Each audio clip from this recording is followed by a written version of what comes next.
G'day, fans, and welcome back to another exciting episode of DNA Reviews as we plow our way through the Ahsoka series.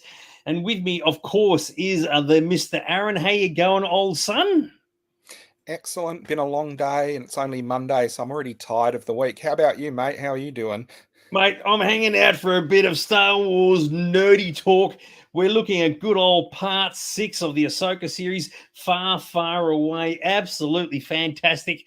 There's so much to cover off from this. We're traveling to the other side of the galaxy. Blue dudes are turning up. Little turtles are turning up. It is just like one of the most exciting episodes of the entire universe. So say we all. As always, there will be spoilers for those who haven't seen the episode, but I think everybody was like chomping at the bit to check this one out. Because of the introduction of certain individuals who we will talk about as we go further along. Sure. What do you reckon then, Mr. Aaron? I was expecting them to land on Echo Beach. Echo Beach. Oh, hang on. There's a joke there, isn't it? What is it? Yeah, far away.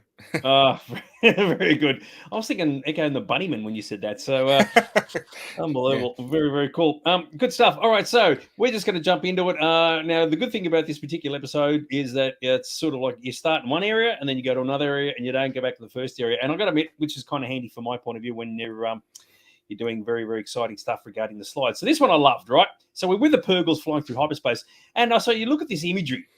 And I swear, this looks so much like a 1960s psychedelic dream. And, of course, you know what caused those psychedelic dreams there, Mr. Aaron? Listening to too much Pink Floyd? The wacky tobacco, son. Can you imagine you'd be sitting there watching this episode going, yeah, man, those whales are flying in hyperspace. That is just so cool. I didn't pick up on that. Maybe I didn't grow up the same way you did, though, Dags.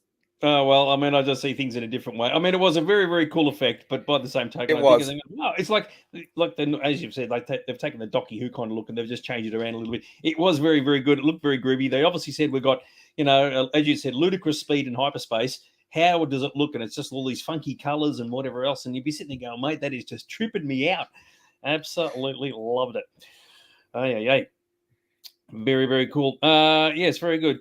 So, yes, someone has mentioned they've used my other name. So, this is a swear word. Sorry, Gravedigger. You're going to have to change your the way you address me. But, yes, it is pure LSD. I love that particular moment. Very, very cool. Yes, there's no such thing as too much Pink Floyd. Exactly. All right. Very cool. I agree. Now, we get inside the ship, right? And we're traveling to another galaxy, right? And I thought, no one has actually asked, how long will it take to get there? And I thought, wouldn't it be funny if they're sitting there and they go, so how long does this trip last? And they go, well, according to the chronometer, 7.5 years. No one gave it any thought whatsoever. Because maybe in Purgle time, 7.5 years is just equivalent to a couple of, heartbeats. So what do you reckon? Well, I think when she was talking to the Purgle through the Force, he said, I'm the Purgle that make the space jump to the far, far away in 12.5 parsecs. Yeah, I absolutely agree with you. It was just a funny thing. It's a lot of things that happen in the Star Wars universe, and you go, hang on, if you sit and analyze it, and you go, well, hang on, how long does that actually take to actually achieve what you want to achieve? Because they're sitting in the ship, and you think they're having a conversation, which is great. We're going to look at it in a second. But imagine they go, so imagine Hoyang saying, are we there yet? Are we there yet? Absolutely. Yeah, programmed to like sympathize with the younglings, so like would have all of them going, are we there yet? No. Are we there yet? No. It is a funny thing. You have to assume it's a couple of days, but it is just ironic that no one ever looks at these things. So the history of the galaxy is in 3 parts, and of course when people saw this, fans saw this, they go, oh, that's really clever. That's the prequel trilogy, the original trilogy, and the sequel trilogy. And of course, Ahsoka says, oh, yeah, she is more interested in part 1, the prequel trilogy. But of course, in the time frame of the show, the sequel trilogy hasn't happened yet. So it's a little bit of a subtle thing. And you do wonder, okay, if there are 3 parts of the history of the galaxy to this point, what would they be? So you could argue, well, there's the Old Republic, the High Republic, and the Empire era. That's my guess. And but I did think it was a nice little moment that they're discussing about the history of the galaxy. And of course, as mentioned here, the Purgles and all this sort of business and where they're going is actually known by the Jedi and has been for quite some time. And I go, oh, that's interesting, because up until this point, until this series, I mean, they're pretty much an unknown factor. Now everybody seems to know about them.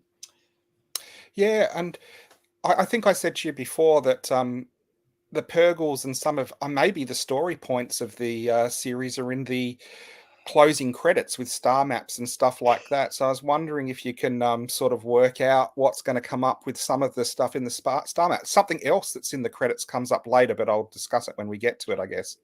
This is a great line from DJ. He says, "Hyperspace travel always went at the speed of plot." I'm cool with it. That is a great line. That is very, very true. You need to be there in 3 seconds. Bang. You need to be there in 6 weeks. Bang. Absolutely loved it. Now, this one I found interesting. So this confirms that Huyang actually has a lot of knowledge in his head because he's got all this stuff stuffed in his data banks. And I thought it was kind of cool. Honestly, as a droid character, he is clearly one of the best we've ever actually had in the Star Wars universe. He's like an organic person, but he's clearly not organic. But the way he speaks and his mindset and his interactions, I mean, at the start of the episode, he says, well, flying inside a star whale, the whole whale thing's become a bit of an issue with some people. Now he's done it all. I thought, he is actually a grouse character. And I thought, you know what? Of all the droids we've ever seen, especially those who communicate in basic, which is English, I reckon he's right at the top of the food chain. Finally, something that you like to do with Doctor Who, because he's voiced by David Tennant, but he's also your plastic pal who's fun to play with. Good on you. But do you agree with me? They've done really, really well with him. Absolutely fantastic. I do. I actually think, for me as a fan of Doctor Who, the first couple of episodes took me a bit of time to get used to his voice as the droid, but now the series has gone on. He is a really good character. One of those classic droids that is up there with the other big droids that they've introduced into the Star Wars universe. A couple of things. Yeah, right. He's supposed to be 20,000 years old, so that's a thing. So clearly he's never had any mind wipes, which is cool. Tracy did mention, and you are right, Tracy, Purgles will be mentioned in Mandalorian and Rebels and whatever else.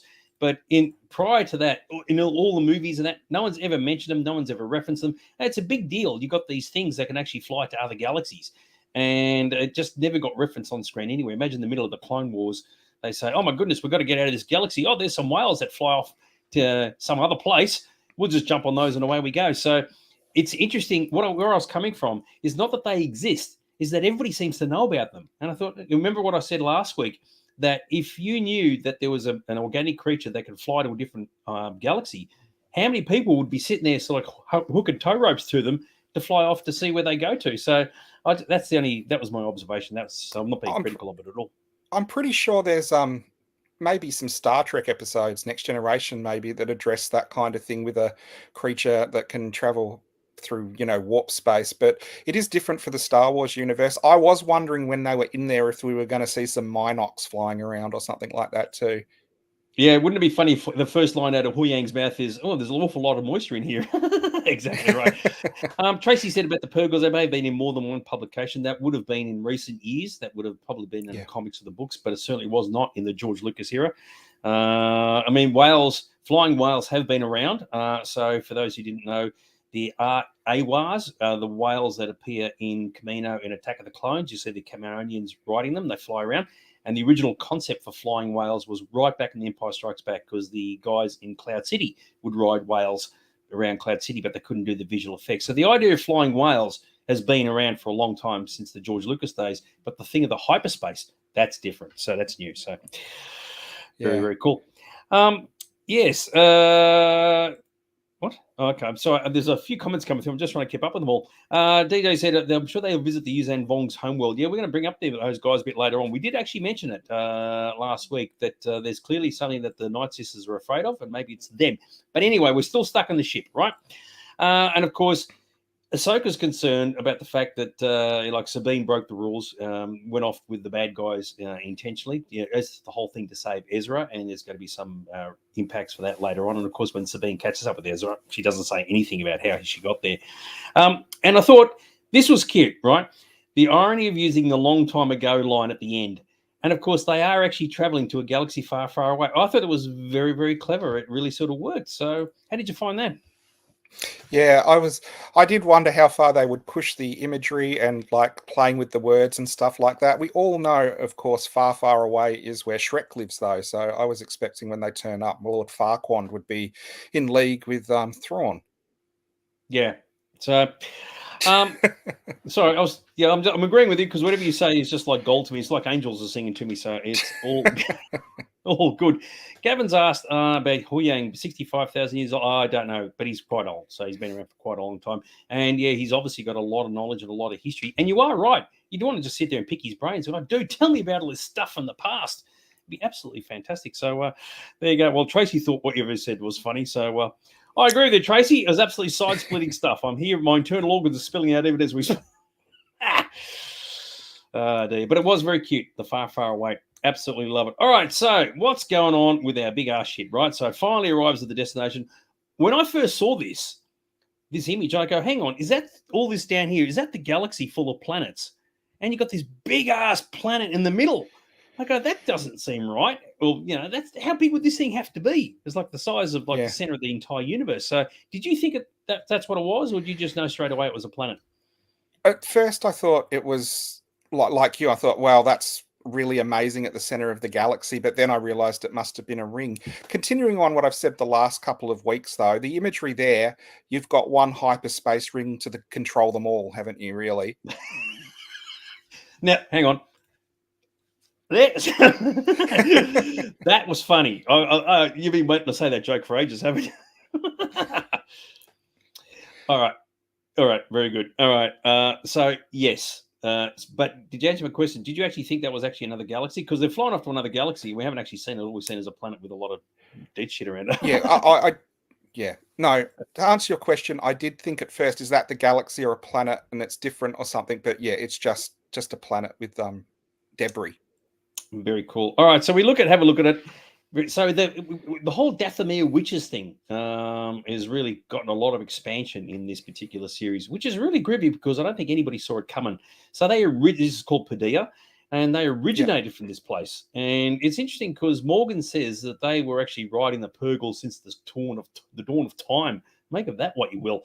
And of course, even Balin says, the Jedi archives knew about this place. So everybody seems to know about this mysterious place that up until now no one's ever heard of. So I thought that was very intriguing. But the Dathomirian witches, the Dathomiri, are becoming a force unto themselves. And who would have thunk it? Because they all originated. It was the courtship of Princess Leia. I think one of those books way back when got canonized in the Clone Wars. And now look at them. They're their own sort of like bad guys. Yeah, when they were approaching this planet, did you think it looked as barren as the moon? I just thought it looked like a barren planet with nothing on it. So I was quite surprised when they got down there. It was vegetation and stuff, going on. I didn't really give it much thought, actually. But I did like the fact that it wasn't like a thriving, bustling, happy place with like sunny beaches and palm trees and stuff. It was all a bit misty and a bit unhealthy and a bit unhappy, and I really liked that. It kind of worked for me. So the Purgles apparently come here to die, right? Make of that what you will. But does this mean that the ones who are flying there right now with Ahsoka on board, are they going to, it's a one-way trip for them? I mean, we'll probably find out in future episodes, hopefully. But, I mean, if our Purgles are on their way there to Karkat, that means they're going to have to use the one hyperspace ring to rule them all for everybody to get back to the known universe, known galaxy. But did you interpret it that way? I thought, hang on. There's a lot of we saw it at the start, with our psychedelic image. Are all these dudes turning up to Karkat? What do you think? I think it's kind of like I think this whole series is very derivative of a lot of stuff, and it reminded me a lot of, there's a movie Tarzan and the Elephant's Graveyard, especially the imagery of all the dead Purgles and stuff. What I presume is they all migrate there, and then the old ones stay and die. I don't think all of them die because they're going on the biggest one, and they're all different ages. I could be wrong, but they haven't really spelled it out in the series exactly either. Yeah. So DJ said that, in like a terrestrial planet can never have a thick debris ring like that and remain habitable. But, it is Star Wars. And it does work. And it's kind of, and when you see all the bones and all the rest, you go, oh, geez, okay, fair enough. I like this from Guy, a deconstructed Saturn. Yeah, exactly right.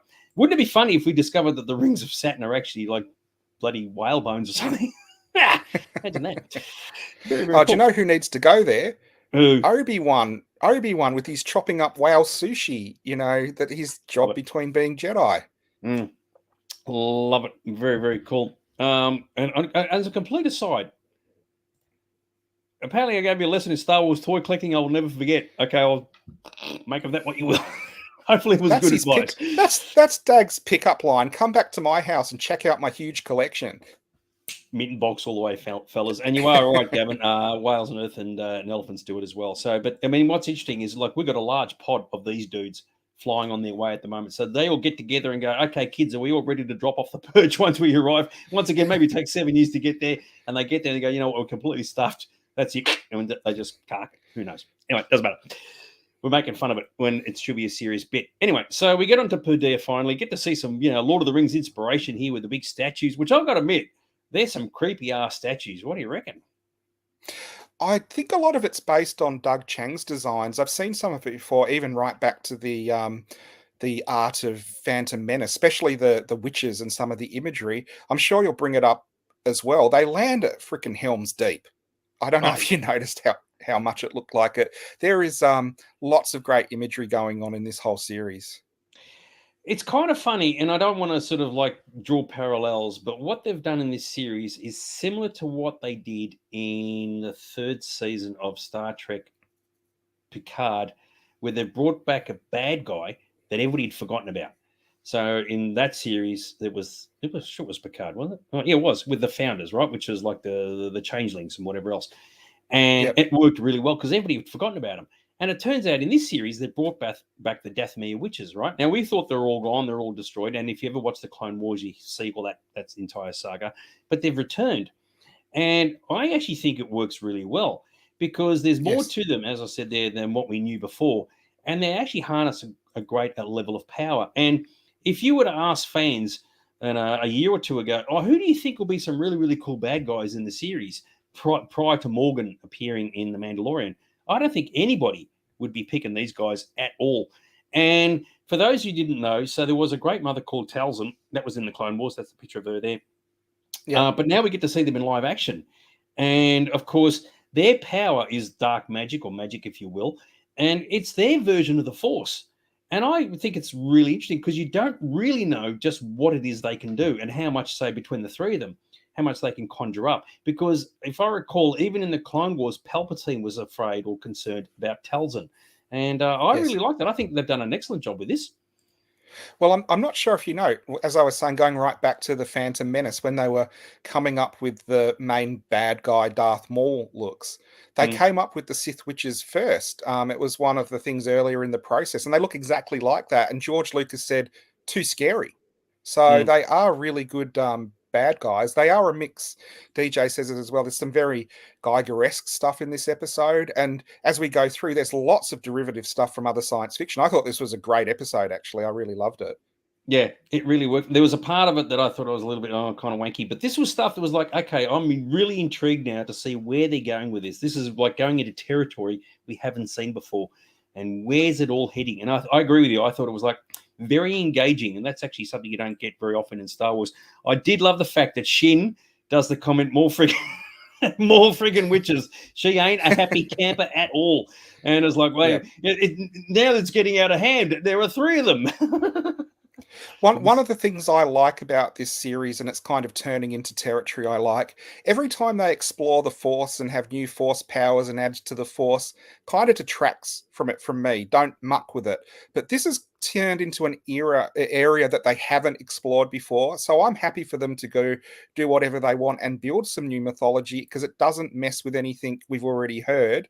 It's set in another galaxy from Star Wars, so they can really do what they want. And I actually like that. That's more imagination than going back and say, there's another Force power or another Mm, Jedi survived the Purge. Like, kind of mm. takes away from Star Wars. But when you go, we've got these witches, they escape to another galaxy. I'm all for that. I think that's great. Yep, totally agree. It was really left out of the box thinking. Two things. Gavin asked about whether Yoda met the Night Sisters in the Clone Wars. I can't remember, to be frankly honest with you. And DJ's mentioned that Claudia Black is one of the mothers, and what she's famous for. Actually, I don't really know. Famous for being a great mother. That'll do me. So, Wasn't she? Wasn't she in um, Farscape? don't know. No, not entirely sure, but Okay. I'm sure DJ knows. This was an interesting line. One of them says Sabine, like she reeks of Jedi, and of course Sabine isn't Force sensitive at all. So they must be sensing Ahsoka on her. Make of that what you will. And of course, she just wasn't. She just wasn't wearing her impulse dags. Oh yeah, Farscape and SG1 for Claudia Black. Yeah. And I thought there must be sensing Ahsoka because later on they pick up Ahsoka later on. That's bad English. So they sense Ahsoka later on. So at the moment, Pearl Sabine, who's just been sitting there quietly, suddenly they've picked her up and go, yeah, she reeks. I like that, reeks of Jedi. That goes to show once again that the Night Sisters are not fans of the Jedi. And I've got to admit, what a clever way of moving a prisoner, getting the 3 balls and the electrical thing around them. I really thought this was very, very clever. Isn't that another one of your pickup lines? 3 balls and the electrical thing around them. But I did think it was really clever. Like seeing new stuff like that is pretty good. It was, and it was just like because when the balls travel across to where you go, oh, where's this going to go? And I actually thought, I mean, I wouldn't do it if it had been an unknown character. The laser beams would have gone around them and just gone and just cut them in half, right? I reckon that. What a way to go! But of course, they wouldn't kill. Hang on, they wouldn't kill a main character like that. Sorry, what was that? Imagine if Sabine got together with Tarkin, because he had a foul stench as well, that Princess Leia, the kids they had would be the stinkiest children in the galaxy. You mean like stinky Jedi? There Jedi. you go. So, yes, exactly right. Very, very cool. So, yes, I thought it was just a very, very clever concept. And I go, this is interesting. They're just sort of like, once again, it almost shows their power is greater than the Force because these things can just do whatever it is that they want. And of course, we get another demonstration later on about the Night Sisters' power, which is very cool. Now, I've got no captions for this. I just saw it and I just wanted to put it in. Love the look of the tower with the wolves. We get to see more of those later on, which I thought it was just really groovy stuff. And you are right. This looks straight out of Lord of the Rings. Absolutely 100%. So, and you got the statues in the distance there, which I thought were very, very groovy. So, once again, this would be another series that would be awesome to see on the big screen. Very, very cool. I actually thought that too. This episode, I understand why the other episode was shown at the cinema, but I actually thought this episode was probably more cinematic just because of the large vistas and the totally new alien planet and aliens and the things we're going to see later in the episode as well. Yep, totally agree. So Baylan and Shin, we see a lot of these guys having a conversation. We're learning a bit more about Baylan's motivations, which I thought was just great. Absolutely loved it, right? So, and this is what I said, right? Shin was not around at the time of the Jedi. She was born afterwards. So I thought, yep, tick one for me. I got that one right. And of course, he remembers everything that occurred, and he sort of drip feeds more information regarding this later on about the temple burning and what happened afterwards. So he's clearly a very, very troubled dude. And it was just cool because when we see this sequence, they're just standing there, not really doing anything. And we learn as she's learning about him, which I think is really groovy. And as he said about the cycle of war, peace, war, and war again, to a large degree, you can actually say that's how the real world here operates because you go through generations, right? So you have a war, you have peace, and people say, okay, we're going to learn from this. We're never, ever going to do it again. Then, of course, all those people get replaced by another generation and the cycle repeats itself. And so I find that really interesting because in our human history, it has always been war, peace, war, peace, war, peace. Different cultures, different time frames, different countries, whatever else. But the principle is still the same. Nothing ever changes. And he wants to change it. And I'm curious to see how he's trying to do that. And there's speculation and theories everywhere about what he wants to do. Some suggest he wants to get to the world between worlds, change everything from there. Some say he wants to sort of eliminate, it's like just everybody, a bit like a Thanos thing, just like eliminate everybody, start from scratch. It's an interesting sort of moment, but he's clearly aware that and of course, sorry, I'm just cutting myself off. We know that a war does appear later on because in the sequel trilogy, it occurs. So once again, the government gets destroyed and the First Order rises and whatever, and there's another war. So he's completely correct. So what are your thoughts? Well, it was very Tolstoy, but when we look at this from, I guess, pop culture genre, it is exactly the same speech that Daenerys gave in Game of Thrones, where she talks about the great wheel, and sometimes you're on top of the wheel, and sometimes you're on the bottom of the wheel, and she just wants to break the wheel and like not have a top and bottom and all of that. And I do wonder if that's where they're going with this, where he wants to stop the cycle. Be so powerful he can stop it. Again, with what I was saying, I love that they're not Sith and they're not Dark Jedi. They're just something else we haven't seen before. He doesn't have I'm totally evil motivations, and he doesn't have, I'm totally good. I guess it's the grey Jedi that a lot of people speculated they were going to go down that path with Luke, but it didn't really happen. So this is really interesting stuff at the moment. Well, he's aware that if there's like another war with Thrawn going back into the known universe, and yeah, it's just war peace, and yeah, he wants to fix it. And whether it's the kind of thing that needs to be fixed or can be fixed even by an individual, even in our world, it just can't be fixed. There's no Yeah, solution. Even if you use the example, and I don't want to bring it up again, the Star Trek utopian universe, even they still have wars. So some things just yeah, never change. It is just a fact of life. And if you're dealing with intelligent organic beings, there's just going to be conflict somewhere. It's unavoidable. It's just how you yeah. deal with it, I guess, is the key thing. I agree with DJ. The more you see of Balin, the more tragic the passing of Ray Stevenson is, and so he'll have to die at some point in the show. Mm, And a lot of people are really dialing into these characterizations because there's a lot of depth between him and her, Balin and Shin. And we mentioned this episodes ago in our show that they're just not your normal bad guys. There's a lot more depth to yeah. them, and when they're on screen together, they're actually like really, really good. And he in particular is just excellent. So I'd be very interested in seeing a prequel series with them on him surviving the purge and picking her up and working out where they are originally from. That'd be cool because it's again not already bound by what we know about mm. certain characters, and this has to happen, and they can't meet, and they can meet. It's like totally new territory. Oh yeah, I think a lot of people would love to know when the purge occurred and the Dead temple's burning. Where was he? Right? Was he Mm. one of those? It's like where? What was he doing? And I think a lot of people would be keen to sort of find that out. Anyway, so that's where we leave those guys. We're going to jump back to Sabine, who's currently in the cell. We've got the classic audience misdirect, right? She's got the hand out trying to open the door, and you're thinking, if you couldn't move a cup, surely you're not going to open the door. And of course, everything starts rattling and shaking and carrying on, which I thought was kind of cool. And I got to admit, I'm a fan of Star Destroyers. Oh, they are just truly a thing of beauty. I absolutely adore them. And the straight on shot, it just pushes my buttons big time. And I guess Hmm. this is something that everybody has been hanging out for and waiting for. A lot of people thought, and I think we thought too, that this might occur in the last episode of the series and then suddenly cut to black right at the last minute. And it's the Chimera. And of course, underneath the Chimera, I think that's how you pronounce it, are of the markings, which, and of course, you saw the ship in Rebels, which is in the top left. And the actual marking designs are from, I can't pronounce it. This is one of Timothy Zahn's things about creating names that you can't pronounce. Marosus, whatever, subclan, whatever that word is down there. But Yeah. the fact that it appeared the way it did damaged, it was a damaged ship as well. I think that, yeah, I agree. I agree with you, Tracy. It's like the roughed up ISD. It's been bashed and smashed. And this was a moment. And I think a lot of people really dialed into this. And it was like far out. That is very cool. And it did the classic close encounter alien ship reveal where it appeared from below the horizon line and came up, which I don't think I've seen that with a Star Destroyer before in Star Wars. My wife actually said to me, hang on, Star Destroyers can fly out of orbit around the planet. And I'm like, yeah, they can. I think it was in It's Rogue One. Rogue One we saw that as well. Yeah. Yep, in Jeddah. They park on top of Jeddah City. Yep, exactly right. Absolutely fantastic. And you are right, Guy. It did look like a big ship. You got that scale back again, which I thought was very cool. And no, Angelo, it is not a Holden Chimera. But I think that's how you pronounce it. It was a Timothy Zahn creation, and he was notorious for creating names that you couldn't pronounce. And I think it just had fans like scratching their heads. Is a Chimera, whatever. But I think it's Chimera, but don't quote me on that. You'd have to ask Timothy.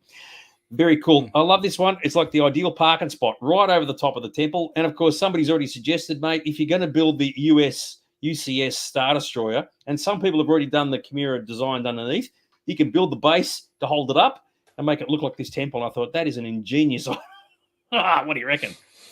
Yeah, it is. It is a totally different way of using sort of, the classic opening from Star Wars where it went over the blockade runner. Never ever thought that they could do that, and have it straight into the docking bay. So I thought that was really imaginative too. Can you imagine being on the top of that tower and the things just flying over? I mean, you'd be seeing it up close. I mean, you would never see that ship's that big up close. And it's like, Mm. that is mind blowing. Absolutely fantastic. Loved it. What would have So, been funny? It comes down and it just blows them all off the tower and they all die. End of or, series. or the pilots had a few one too wacky tobaccos after the psychedelic thing. It was, just smashes into it a little bit. Sorry, pardon me, sorry. I did think as well that the cage that they had Sabine in remind me. I think it was the Storm cage from Game of Thrones where they had Tyrion for a Yeah. while too. So yeah. Yeah, some of these parallels I think are very much intentional, which is and it works. That's the most important thing. Absolutely love it. You are right, Gavin. It definitely wasn't the Love Boat. Yeah, totally agree with you on that one. Now, okay, so we're getting to see the bad guys, right? And it's like, oh, it's a very cool. There's a big grand opening for a whole lot of them. This dude popped up, Captain Enoch, right? Now, what a spin out. He turns his head around and go, okay, that is completely left field. And of course, everybody's trying to speculate who this puppy might be. But it's like, dude, how did you find this? So instantly, do you know where that imagery is from? Because there's a real fantasy movie that it reminded me of straight away. Excalibur, Yeah. Morgaine's son, when he was decked out in the gold facial armor and stuff. And I did wonder if, this is. I don't think they would have copied it. It was instantly cool. It's a different look for a stormtrooper. Is it going to be someone we know? I don't think it is. I just think it's just some guy, but cool character. Which is funny because you said it was the son of it's Morgana, and of course we've got a Morgan in this show, and I think that was intentional. I do believe her name was inspired directly from that legend, and I can't think of his son. But you are right; he had the gold helmet, which would cover his face, and it did remind you of that. And it's like for some people, this hasn't worked for them; they've been a little bit like jarring. But I go, well, hang on, if they've been stuck in this place for all these years, and whoever this dude is, he's just characterized his own suit, and it works because he stands out from the crowd, and it is intimidating. If you were to see this in real Yes. life in this particular character, you'd be thinking, mate, you're kind of freaking me out. And that's the intention because you don't really know what's going on behind the helmet. So, yeah, I thought it was really cool. Worked for me. Yeah, I thought it was good. It was almost jarring to see a stormtrooper with a face like that. And so if it makes you feel weird or puts you on at ease, it's actually a good thing. I thought that was a good design. Thank you, Morgana and Mordred. Mordred, couldn't think of the kid's name. Mordred, thank you. Yep, Yeah. absolutely fantastic. All right, so here we go. Right, Tracy's asked, are the red bandages from the witches a form of protection? It would be, the answer is no, because all of these dudes would be dead, right? So if you remember Project Necromancer from The Mandalorian, like that Mhm. alone just sounds very, very dodgy. You enter the Night Troopers, and that's these guys. And we know that from the closed captions, right? You can take a good guess that all these guys, if not most of them, have carked it, and all of them, just like Marek, are being controlled by the Great Mothers. And I think that is awesome. I reckon that is absolutely fantastic. So these guys aren't alive, or at least most of them aren't. And yeah, if you were to cut them open, it'd just be this green dust. Did you see it that way? So I did, and also it's pretty rich calling Sabine smelly when they're walking with an army of animated corpses. So no wonder they don't care about cleaning their armor. I do like how you've kind of got this new mythology because the Force and all that is kind of mystical, but they've gone to the dark side with witches and witchcraft and necromancy, which is something again which you can explore in Star Wars they haven't really done before. Yes, and it works. And of course, that would mean that these dudes are 100% loyal because when they first appeared and go, okay, they're all like busted up and they got the red bandages, which I do believe now, don't quote me on this, is to do with Japanese mythology or I can't think of the words, right? But based on that sort of concept. Um, and I thought, well, isn't it lucky that they've all stayed loyal to Thrawn and whatever else? And then I realized, oh, hang on, there's links here. The Project Necromancer, these guys, we saw what happened with the Great Mothers. We don't know how Ezra got off the ship. So it would make sense that all these guys have carked it and they're just being reanimated. Except I don't know about Enoch, though. I'm not sure about him. So zombie troopers, yes and no. I don't know if there's actually physical bodies inside the suits, but the suits themselves are being controlled, as a good guess, by the Yep. Great Mothers. And if you look at the captions of the show, they actually call them Night Troopers. And that it just joined the dots, and it just makes a great deal of sense. And I thought it was awesome. That's why these guys would be so scary because 100% pure fanatical. That's why they're chanting the Thrawn, Thrawn, Thrawn thing when he first marches out. And I really loved it. I Yeah. thought that was like well done. And yeah, I mean, you Well, can imagine all the costumers going, oh my God, which busted up stormtrooper am I going to be today? It's like, yeah, fantastic. Sorry, dude. yeah. Well, you know what they say: once a night, always a night, twice a night, you're doing all right. But the other thing that I thought was pretty interesting was the mothers talked to her and they said, "You heard us calling," and she did. That's how powerful they are. From another galaxy, they managed to affect her dreams and keep their plan rolling on. I thought that was another interesting aspect as well. True. Now, Tracy said, if there's no body, how do they have a voice? Marek had a voice. Okay, so it's been established they do have a voice. Okay, so yeah, absolutely fantastic. Hang on, I haven't read all this. I love the idea that these night troopers have this cool implied backstory that can be fleshed out in a novel or comic. Yeah, which probably will happen. And you don't need to know that. You just take it for how it is. And but it makes sense, right? That these guys would all be dead, which I think is I wonder fantastic. if you buy the hot toy version, you take the helmet off and just all the green gas comes out.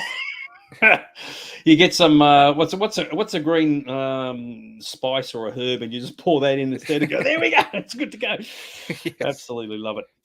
Good stuff. All right, so finally, all right, okay, he marches into the room and all the rest of it. So the voice is from Rebels because it's the same actor, which I thought was fantastic, right?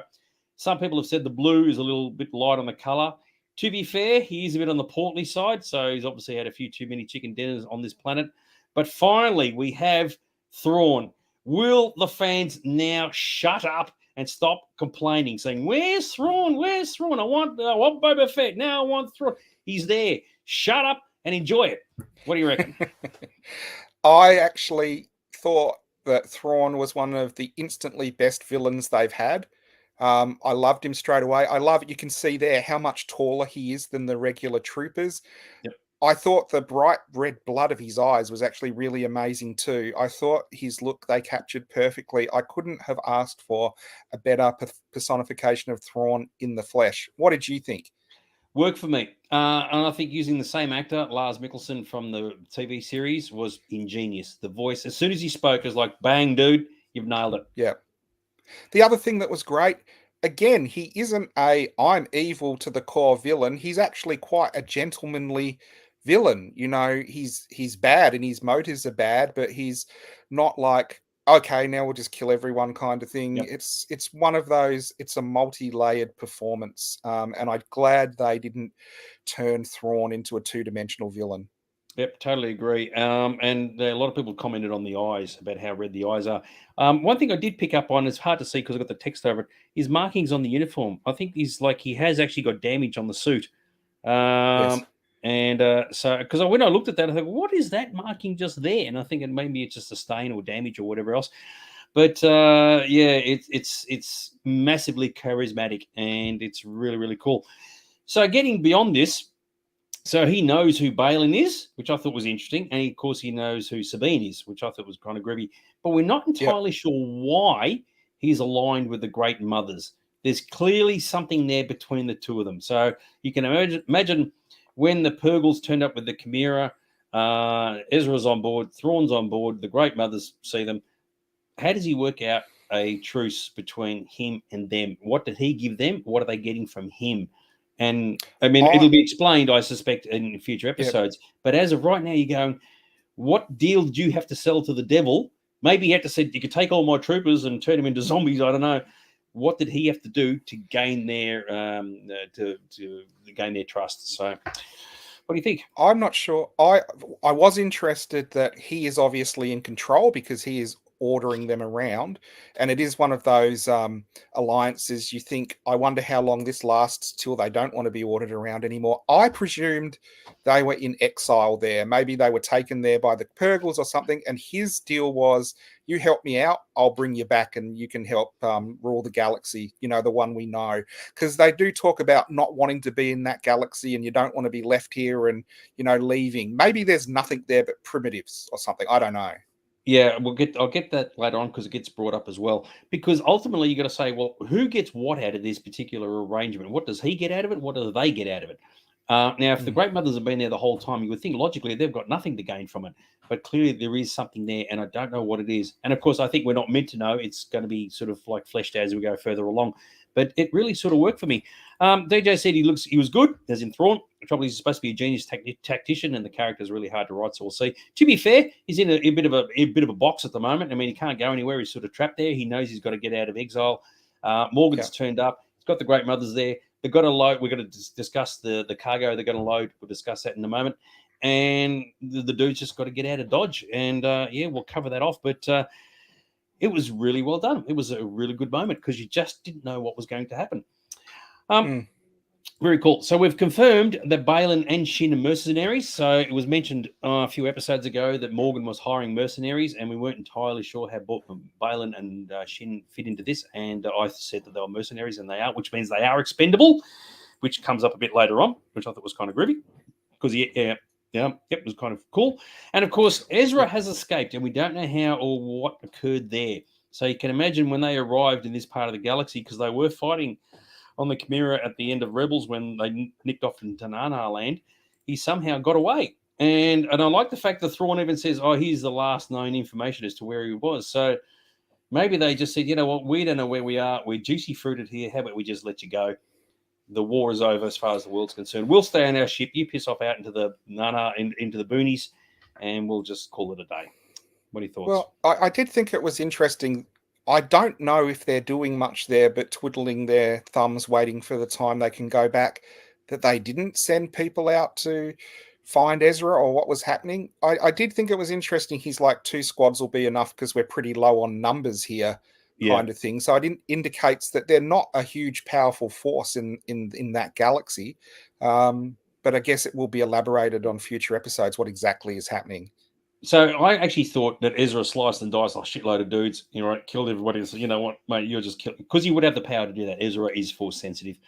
And Thrawn's line about he's low on manpower, low on numbers and troops, that would be because they're all dead. They're all like controlled by the Night Mothers, the Night Trooper things.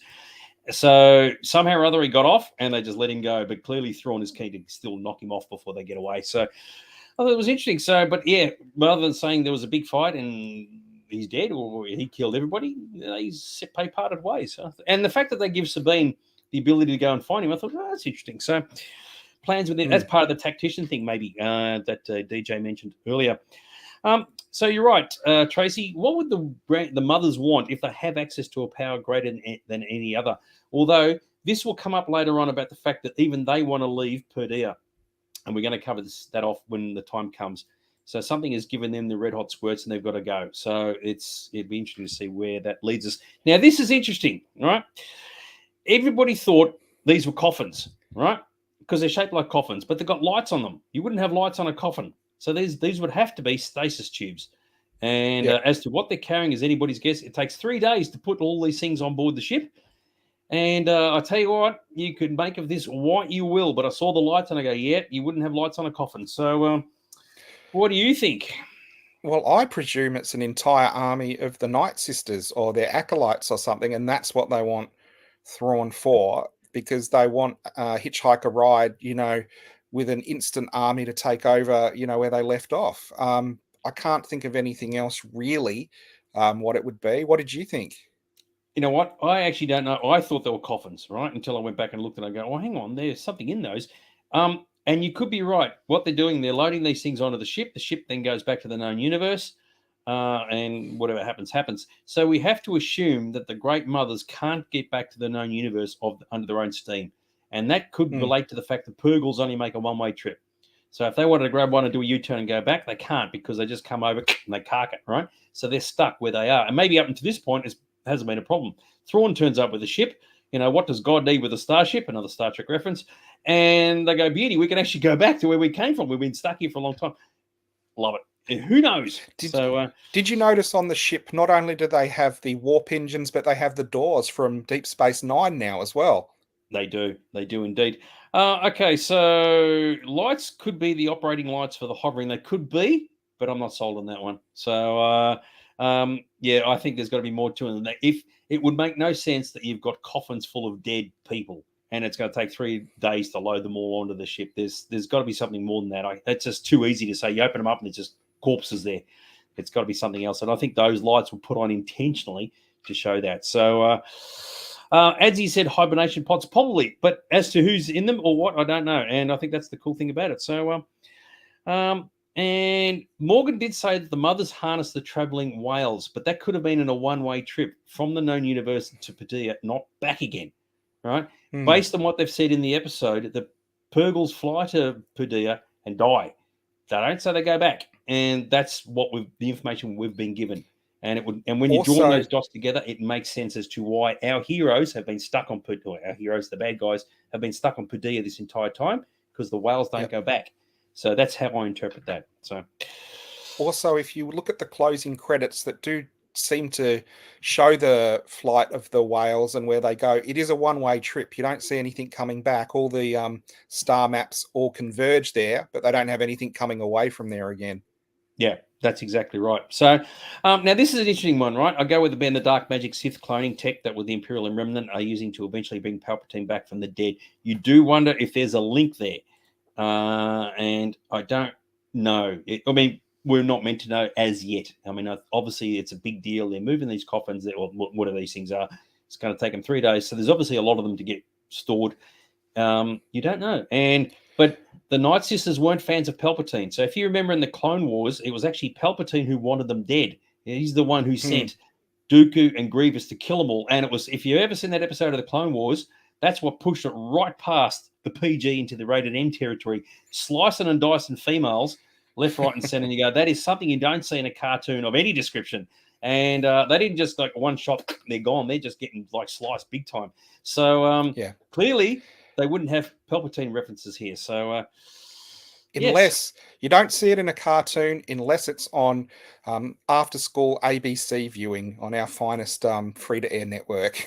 Yeah, exactly right. But anyway, it's an intriguing piece of the puzzle, which I think is lovely. Now, this one I thought was interesting, a little bit of a gag here. It's not the map of the galaxy far, far away. It's actually the map of the Geffer, the galaxy even further away. The land beyond. Pretty much. So I thought that was kind of cool. So, it's just one of those little things that, So to this point, the whole episode has just been like, it's an absolute ripper. It was like, wow, this is really cool stuff. It's ramped up a massive gear and it's given the fans what they want. And I love the intrigue that goes with it. So very cool. So we get into Sabine's situation, right? So now for those who don't know, the dog thing is called a rouse, a rodent of unusual size. That's a bit of a joke, by the way. But she's given the dog. That's grouse. That's grouse, a great rodent of unusual size, groups. So I did like the fact that this dog thing is pretty cool. Sabine comes across the Marauders. I mean, these are the Peridia Tusken Raiders. Clearly, they just come along and they just start shooting, no questions asked, and of course she kills them all as you do.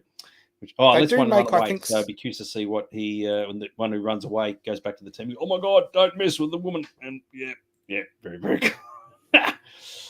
They do make some very Tusken Raider sounds. And the other thing I was going to bring up, those wolves that she rides, they are in the closing credits as well. Yep. In the imagery sort of cartoon. So I do wonder if the credits are sort of following the progress of this series along, and if there's any clues in them, or ever I'm just reading too much into it. Don't know. It is worth noting that on Lothal there were Loth wolves, and Ezra could communicate with the Loth wolves. Not saying that these are those or even related to those, but even he says later on, it's like, oh, how did you manage to get one of those? So, but I thought it was just interesting. Is like, just give him this big dog, and she jumps on, and away they go. Now, to be fair, this was a cute moment, but unbelievably silly. You know, right? Oh, you ran off me. You chickened out, and he walks away, and he comes back to the front. It was very cute, but it did bring the episode to a standstill. So and I thought, all right, I get it. Maybe after all this tension with Thrawn and the Night Sisters, we kind of need to sort of like lighten the mood a little bit. Yeah. Now I was really loving this stuff. I thought the episode was good because it had some really cool stuff with the Imperials, if we're calling them that, and this. But here it goes into sort of almost Willow and the Dark Crystal type territory. And what Star Wars has done is what Disney couldn't do with Willow, and make a series that reminded me of Willow, but it wasn't Willow. And the Willow series crashed and burned for me. So I'll be interested to see what we get Christy saying about that, because she's a bit of a Willow fan, and it had that vibe. It had that very 80s fantasy vibe of Willow and the Dark Crystal. I was really digging it. I'm like, this is a really good episode. It's pushing all my buttons. Very cool. I'm going to get you to move your camera to the right a bit. You're off center, please. Thank you. I agree with DJ, right? When the Rebels characters show up, it's time to go tune out. And I totally agree with you. They've made the bad guys that good that you just want to watch them. It's like you can almost fast forward through some of these moments. So anyway, I totally get it. All right, so it's time to warm up the cash registers. Right now, we've had Porgs, we've had Grogu's, and we've had what are the other bloody things we've had that we absolutely love? Oh, Loth Cats and whatever. Loth Now Cats, it's time to yeah. warm up. It's the Ewoks of Peridea, friggin' turtles that talk. Well, they've already done it, and they should be eating pizza. And they're called the Naughty. And I said to Dags earlier, you can do an action figure 2-pack of Sabine and a turtle and call it the Hottie and the Naughty. Yep. Totally agree with you. Oh, no. And how lucky is it that the one that we speak to is the one who's got the medallion from Ezra? Unbelievable. And I thought someone in the production has said cutie factor has got to get ramped up, guys. It's way too serious. It's got to get some naughty action happening here. So, oh, goodness gracious me. Yeah. This is a great line, right? They all pop up and she says to them, oh, do you guys know Ezra Bridger? And someone said this line. I love it. It's like, oh, yes, we know Ezra Bridger. He was delicious. If only. That would have been quite cool. I did I did think it was funny that the wolf she was riding was looking around, sniffing, and finds that one, and then all the rocks around there just turn out to be them anyway. So it wasn't so much a good wolf; it was just like going for one of them. I must admit, even though it is kind of stupid, right? When the dog, right, the Rouse, sees them all pop up, and his brain goes, "Oh my god, they're one shot of him just going, oh my god, it's like feeding time at the zoo." I can admit that was very, very cute. So there you go. I did love this. Did you not think that they were very Jim Henson? Oh yeah, probably, absolutely. Hang on, I'll show you the picture. So if you look at that, you can clearly see that's where the influences come from. So I mean, the idea that they got the rock thing on the back, I mean, I get it, right? Because clearly these guys would be subject to a lot of predators, like the dog, funnily enough, and they just got to hide under the rock, so to speak, literally in this case. So yes, I would agree with that. So definitely the inspiration for it. Yeah, absolutely. I guess if you're going to steal from the best. Yes, I look at Fraggle Rock meets Star Wars. Totally agree. I mean, the rocks couldn't have been the size of boulders, and they get up and they're like full size giant thing. No, they got to be little things. Oh, they're cute. You go to their village and you see the baby ones, and like, oh, it just made me want to throw up. All right.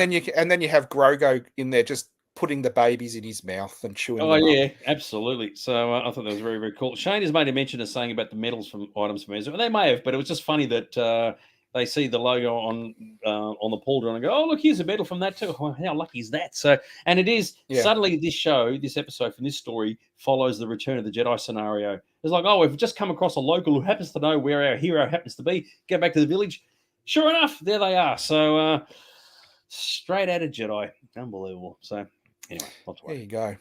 Yes. Yeah. It's almost like saying push the kids out of the room for the dark stuff, bring them back in for the cute naughty stuff. So yes. Anyway.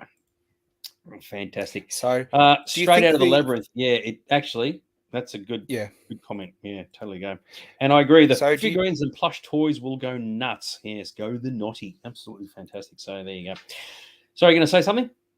I was going to say, we saw in Star Wars how the stormtroopers found the Jawa that had the droids, and the Jawa got annihilated. Do you think the same thing is going to happen here, because she's just led basically Thrawn's army exactly to where Ezra is? Do you think the Naughty could be Deddy next week? Actually, it's certainly possible. Yeah, I mean, you know what? If it was a George Lucas thing, yes. But it's a Disney / Lucasfilm thing. I think the answer is going to be no, because it's like, no, you can't introduce these cute and cuddly characters and then suddenly just someone kills them all. Because they're going to be the one creature in the galaxy that has Beskar shells. Yeah, they're all shaped like Bob Iger as well. So the Iger will protect me from certain doom. I agree with you, Adzi. They did sound like Jawas. I mean, clearly it was It was the link is intentional, right? And they're just going to, as I said, it's like just like the Ewoks in Jedi. They go back to the village. Oh, look at that! The person we're looking for is right there. So, yes, the Ewoks with the shells. Anyway, let's leave that side of the story. I agree with where were we? DJ, off the phone. Right, let's get back to some really good storytelling. And of course, we're back with Balin and Shin. We've got a term now: Bokun Jedi. Jedi who were trained after the fall of the Jedi Order. And it's good that we've got a phrase, because it's always been awkward to say the Jedi Knights post Revenge of the Sith, because strictly speaking, there are no Jedi Knights after the Revenge of the Sith, because the Jedi Temple and all the training machinations have been destroyed. And all those people who come afterwards have been trained using a bastardized version of the entire thing. So even Luke is a classic example, right? He's trained by Yoda, very short time frame. He's not trained as a youngling. He doesn't become a Padawan. He just goes straight into the training. Just got to go and see Vader. Bang, you're a Jedi, right? That's a perfect example of a Bokken Jedi. You've just been fast-tracked through the process. And I like the fact that there was a term for it. So, Yeah. Good. Yeah, and the droids that actually trained them were Bokken Socken robots. Idiot. Yeah, DJ, we're being a bit facetious. Yeah, I don't think they'll produce naughty products.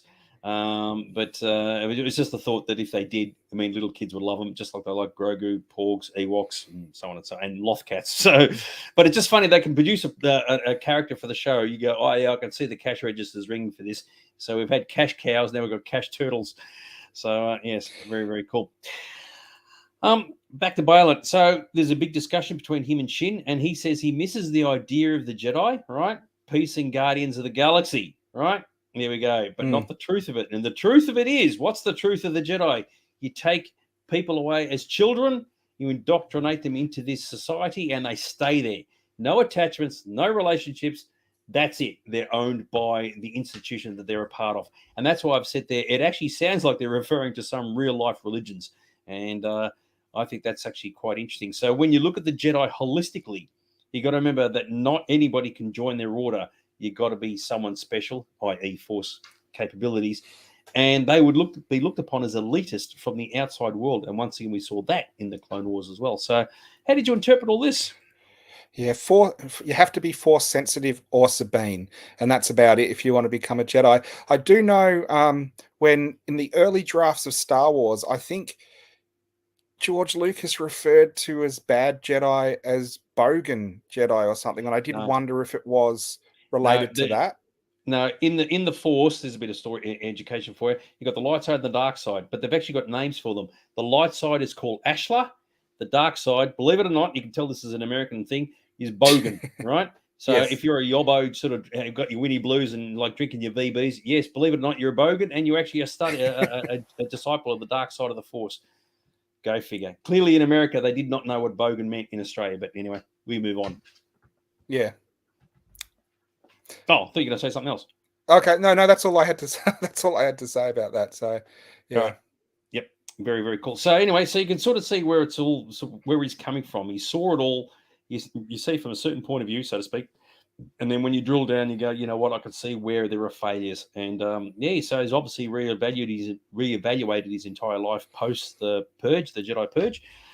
Yeah. And when you have, he's had to rethink things. Sorry. When you have Jedi like that talking to their apprentice about peace and stability to the galaxy, sounds all good, but that's what Vader wanted with Luke as well. Yeah. Good stuff. Sorry, I was too busy reading something. So whatever you said, I totally agree with you. That's why you talk. When you talk, I don't have to listen, so it's all good. No.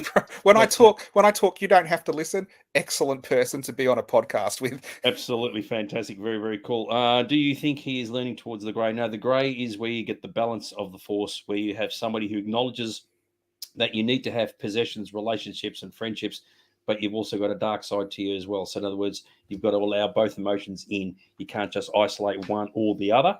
Grey is when you encompass everything.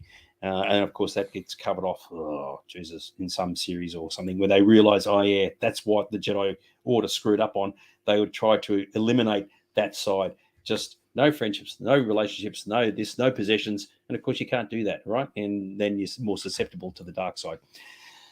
We digress. But anyway, that's clearly what he's thinking. I like this one. Sabine is the Jar Jar of Rebels. Cop that. And if you don't mind, umpire. But yes, each to their own. I don't think it's as bad as that. But Sabine has now become the weaker character of the series because all these other characters are overshadowing her. And you brought Thrawn in, and you got Baylan and all that. And it's like even the witches, they're overshadowing everybody at the moment. So it's cool. Like I said last week, much more interesting for her if Ahsoka had killed his apprentice and she had just turned and gone bad and they Yeah. kept her bad. I think that would have been a really good development of the character. Fans might have not liked it, but it wouldn't have been expected and it would have been something different. It's a good point. Sabine is the sickly sweet sort of character, and maybe for this show, it's like, okay, we're kind of getting a little bit sick of that, you know. So it's like you need a bit of Yeah. dark edginess to you, and we're just not getting it. But maybe it's not important for her character, but it's working for everybody else. What I like here is a Balin who was echoing Luke in The Last Jedi. Yeah, I guess so. So yeah, exactly Yeah. right. But it's interesting when you look at this thing from a big picture point of view. Even from the audience, we go, "Oh, the Jedi, they're great, they're wonderful, they're fantastic," but deep down, no, they're not. They were flawed, and Balin was clearly aware of that. She is a bit childish. Yes, I totally agree with you. That is Sabine. Very good. All right. Now this is where we were talking about earlier, and we've got this point now, right? The witches want to flee a power greater than their own, and we don't know who this is. Now, it was mentioned earlier. Maybe it's the Yuzan Vong, and if they do that, that's bringing something in from the EU from way back when. But they clearly want to get I out of don't Dodge. And maybe, hang on, sorry. Maybe that's what they're trying to do here with Thrawn. They need a ticket out of town, and he's got the ship to do it. Interesting stuff. Sorry, dude, go for it. It was just a dumb joke. Don't the Bogan Jedi use the Yuzan Bong? Anyway, getting back onto a serious point, what do you think is the deal with who the threat might be? Because clearly this is something that's got them a bit concerned, Well, and it could be the re-rise of Palpatine, although that won't occur for another 3 decades or 2.5 decades. Anyway, go on. what Adam says there with Bendu, that would be awesome. And if they got Tom Baker to do the voice again, I would just die. Yeah, so for those who don't know, the Bendu was a force being, like a creature, effectively. It kind of reminded me of the monster vid from Forbidden Planet and appeared in Rebels on the planet Attalon. God, how good am I remembering this crap? Speaking to Kanan or Ezra, and it was voiced by Tom Baker. And it was all to do with force-related things. But as to whether that would be considered a power or a threat here, I don't know. But it's something that the witches are clearly afraid of. So, yeah. It would be, out of what we know, I was thinking about it, and Adam's right. It's probably the only thing that could be powerful enough for them to be scared of. There wouldn't be that much, would there? Sorry, I'm reading. There's a lot of stuff I'm No trying to problem. read, so I didn't hear what you were saying. What was that? I was just saying, out of what we know from the past, there isn't much that it could be. So if it is something from the past, that is something that could be Yeah. more powerful than the witches. So it could be something, you know? Yep. And either that or they do bring in something from the expanded universe, and there's a few speculations for that. But there's something out there. We don't know what it is. And we have confirmed just quickly that, yeah, clearly Balin is not a grey Jedi because he was killing dudes at the start of the episode, at the start of the series, which makes sense. Got to love this line when it comes up in an enemy of our enemy as our friend for now. I always just thought that was kind of cool. And you do wonder when Balin and Shin hook up with our marauders, whoever they happen to be, where things are going to go with that. Very cool. All right, so that's that side. Okay, time for DJ to bring out his phone and all the rest of it because we're back to the Rebels characters. They're in the village. Make of it what you will. It'll look way better in the Ewok village. And, of course, Ezra appears. Yay, team. Wackadoo. And, of course, at this point, he doesn't know how Sabine got to Peridea. And, of course, she's going to have to say, well, I brought some friends with me. You ain't going to like it. But, yes. Yeah. This was probably the weakest part of the episode for me. I could have gone with them not finding Ezra at all. And it was just Sabine goes there, looks, can't find him, and they go, and that's the end of it. He didn't actually capture the Ezra I knew for me at all. I don't really care about the character that much, and he wasn't charismatic or didn't do it enough for me. Might change because we've only seen this one scene. So that was everything else about this episode I really loved. That was the weak point for me. What did you think? No, I totally agree with you. Ezra, it's like he doesn't, nothing. I didn't like him in Rebels. He was a pain in the ass. He is older now, so at this point he's now 28. And I don't know if he'll be as annoying as his Rebels counterpart, as I've mentioned there. And it did nothing for me. I wasn't excited. Some people, you go, oh my God, we finally see him. It's like, who cares? You've seen Thrawn. Thrawn is way cooler than Ezra in a million years. It's like, that's exactly right. You're already seeing Thrawn, so Ezra comes along and you're like, I totally agree on that. Yeah, in the same episode too, I totally agree with that. Yeah, Ezra should have stayed as a MacGuffin, just this mysterious, like we're looking for him, we never find him, and he's just out there somewhere. I totally agree with you, and I think, I'm not entirely sure why they even kept it. Yeah. It doesn't help that the way Disney introduced Ezra, now every time I see him, I have the Make Way for Prince Ali song go on from Aladdin whenever he sort of turns up in anything. It is one of those things where cool for kids, was a good story, and then when they tried to pull it into an adult show, they did great, but it was one of those characters that just never did it for me. Yep, totally agree. And you are right, DJ. If you never watch Rebels, Ezra will mean absolutely nothing to you. So I am completely with you on that. It was a bit of a fast forward moment, if ever there was one. Finally, and this is my last shot, we go back and Thrawn now learns that Ahsoka is on her way. And he's a bit concerned about it. He says, "Oh, that's an unexpected development." And of course, look at Morgan there. She's thinking, "Oh, we thought she was dead, but clearly not." And I like that one. He wants to know everything about her, including her old master. It's like, well, it's funny you should mention that because we just saw him in the World Between Worlds last week. So, yeah, yes. So I know we've gone over time again, but I did find it really interesting where the witches were seeing the future, and they're like, "There's a thread here we didn't see." It was really giving me the Benny Jesuit vibes from June as well. You know how they sort of try and map the future and see stuff. I'm like, this is really great. I really love this. Yeah, I wouldn't be surprised if the Dathomiri have been based on the Bene Gesserit. If that was from, for those who don't know, that's the sisterhood from June, all females, no males at all, and the Night Sisters effectively like really echo that sort of mindset. Except with the Night Sisters, they're really big onto the whole the magic and the dark power and whatever. Except for Ezra, he's anyone who's going to beat Thrawn. It wouldn't surprise me. I mean, in the end, they all have to lose. The bad guys have to lose because they don't appear in the sequel trilogy. So. Make of that what you will, but I don't think that'll occur until the movie in a couple of years' time. Now, before I go any further, Christy, can you give me your crimson yawns for this episode? That's the last of my slides. The more yawns, the worse it was. The less yawns, the better it was. Dude, far, far away. How did it work for you?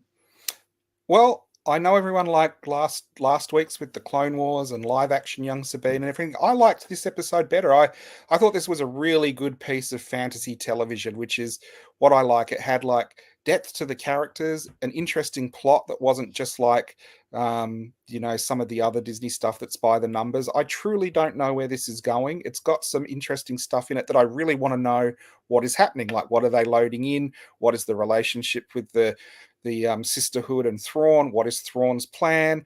What's in the stormtrooper armor? Who's Enoch? There's a lot of stuff in this episode. It's just a bit sad we're right at the end of the season. So I think it's just going to be a rescue Sabine and we don't get any answers. But at the moment, I thought this was great. Probably, an 8.5 out of 10 for me.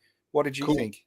I think the best bits were overshadowed by the poor bits, and the best bits are the really good stuff, as you said. The whole Thrawn, the Night Sisters, all that material. Once you get to Sabine and Ezra and all that, it just goes, whatever, move on. So with that in mind, Christy has gotten it is getting better each week. She's gone for the full 4 yawns, which is a 6 out of 10, which is actually good the first time she's got into the positives. And as she said here, she's not holding her breath that it will stay this good. But 6 out of 10 for Christy is actually very, very groovy. So well done, Christy. Good work. Well, hold your breath, Christy, because Sabine reeks of Jedi.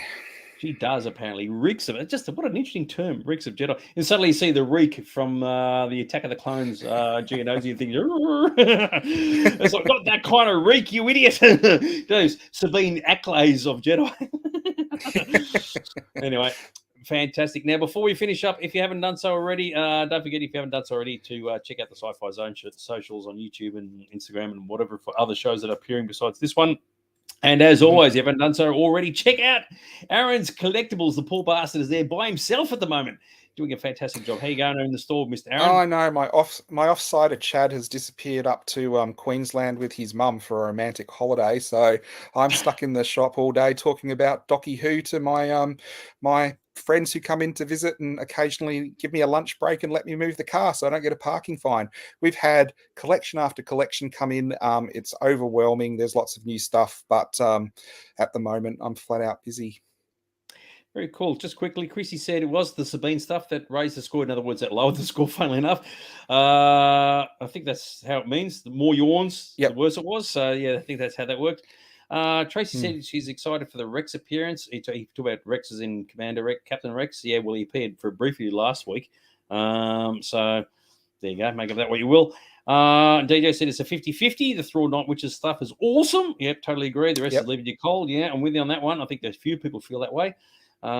So, yes, and we'll have to wait and see where it all goes. But otherwise, we are very intrigued to see what happens. But the cool thing is Thrawn has finally made it to live action. Yay, team. And it was an absolute winner right across the board, which is very cool. And that's the most important thing. Anyway, the next episode is out in 2 days. We'll be back next week for the penultimate episode of Ahsoka. Very exciting stuff. Any final words before we show off for the night, Mr. Aaron? No, I've used up all my bad jokes. Okay, there you go. Well, if this one, just use this one. Once a king, always a king, but once a night's enough. There you go. I was thinking about that earlier when you were talking about bloody kings and shit. Anyway, let's move on. All right, we'll leave you to it, everybody. Party hard, rock on. We'll see you next Monday for another episode of DNA Reviews. Okay, take care. Good night, guys. See you.